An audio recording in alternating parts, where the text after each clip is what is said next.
নবমীর দিন গিয়েছিলাম পিসির বাড়ি বনগাঁ ছয়ঘরিয়া।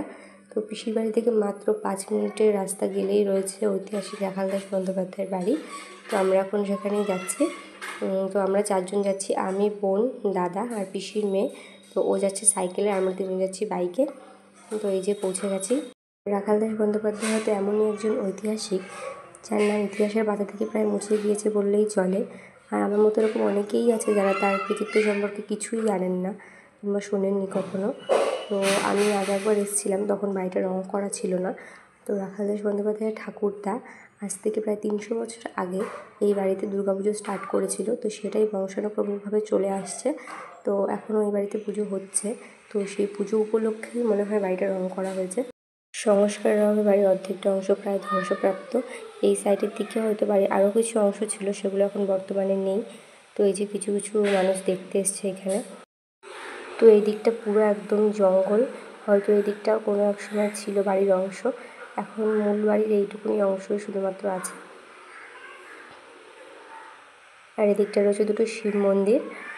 এরকম শিব মন্দির এই সাইডের দিকে আরও ছিল, তো সেগুলো এখন বর্তমানে নেই। এই যে দুটো মন্দির আছে, এরকম দুটো ওপাশে ছিল, ভাঙতে ভাঙতে এখন আর নেই। যে এই ঘরটার মধ্যে পুজো হয়। আর এই সাইডের দিকে যে আপনারা জামাকাপড় দেখতে পাচ্ছেন, এখানে রাখালদাস বন্দ্যোপাধ্যায়ের বংশধরেরাও থাকেন। আর হচ্ছে কিছু লোক ভাড়ায় থাকেন। 300 বছর ধরে চলে আসছে দুর্গাপুজো। সময়ের পরিবর্তনে এখন হয়তো আগের মতো সেই জাঁকজমকপূর্ণ ব্যাপারটা আর নেই, কিন্তু একসময় এই পরিবারে রাখালদাস বন্দ্যোপাধ্যায় তার পরিবারের লোকদের নিয়ে কত আনন্দ করেই না পুজো কাটাতেন। সঙ্গে সঙ্গে এখন প্রতিমাটাও দেখুন কতটা ছোট হয়ে গিয়েছে। শুনেছি রাখালদাস বন্দ্যোপাধ্যায় এখানে থাকতেন না, তিনি যেহেতু একজন ঐতিহাসিক, তাকে কাজের সূত্রে বিভিন্ন জায়গায় ভ্রমণ করে বেড়াতে হতো। কিন্তু প্রত্যেক বছর পুজোর সময় তিনি এখানে আসতেন, তার পরিবারের সঙ্গে পুজোটা উপভোগ করতেন। আর বনগাঁ থেকে ছয়ঘরিয়া ঢোকার পথেই একদম মুখে রয়েছে রাখালদাস বন্দ্যোপাধ্যায় তৈরি করে রেখে যাওয়া হাই স্কুল। তো দাদা বললো যে দাদা তো এখানকার লোকাল, তো বললে ভিতরে ঢুকতে দেয়। তো যদি বিকেলে আসতিস তাহলে তোদেরকে ভিতর থেকে ঘুরিয়ে আনতে পারতাম। এখন যেহেতু লোক রয়েছে তখন সেটা সম্ভব না, বিকেলের দিকে ফাঁকা থাকে, তো সেই টাইমটায় ভিতরে যাওয়া যায়। তো আমরা সেদিন পিসিদের বাড়ি গিয়েছিলাম না, বিকেলে বাড়ি চলে এসেছিলাম। তো এই জন্য আমাদের সেই যাওয়াটা আর সম্ভব হয়নি। এখানে আমরা কিছু ফটো ক্লিক করে নিচ্ছিলাম। আর জায়গাটা এত সুন্দর, আমার এরকম প্রাচীন ঐতিহাসিক জায়গা দেখতে যে এত ভালো লাগে কি বলবো আর। ওই যে ওইটা হচ্ছে আমার দাদা, আর এটা হচ্ছে আমার পিসির মেয়ে অঙ্কিতা। এই যে তারপরে আমরা ওখান থেকে বেরিয়ে আরেকটা জায়গায় চলে আসলাম। ভিডিওর ফার্স্টেই তোমরা দেখেছো যে এই মন্দিরটার পাশে একটা রাস্তা দিয়ে আমরা গিয়েছি।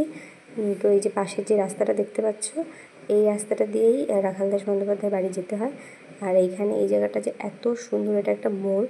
এই জায়গায় রয়েছে হচ্ছে জোড়া শিব মন্দির। খুব সুন্দর ঠান্ডা, এখানে একটা ঠান্ডা পরিবেশ। তো এখানে আমরা কিছুক্ষণ দাঁড়িয়েছিলাম। তো চলো ভিতরে গিয়ে দেখাই।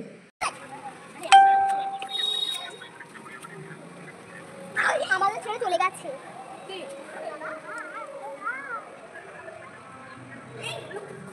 ওই পিছনের কথা বলছি, আমি তো ভাবছি ওই বাচ্চাগুলোর কথা বলছি। ওগুলো হ্যাঁ, ওগুলো তো কি অলক্ষণে ছেলে। ও হ্যাঁ, এতক্ষণ পরে বুঝলি।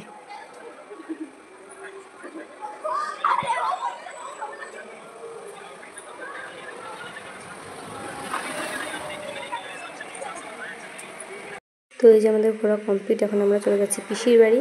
আর গিয়েই আমাদের খাওয়া দাওয়া করে বেরিয়ে যেতে হবে। আমি, মা, বোন আর দাদু এসেছি, আমরা 4 জন এসেছি। তো সন্ধ্যের আগে বাড়ি ফিরতে হবে, তো সেই জন্য তাড়াতাড়ি করে চলে গেলাম।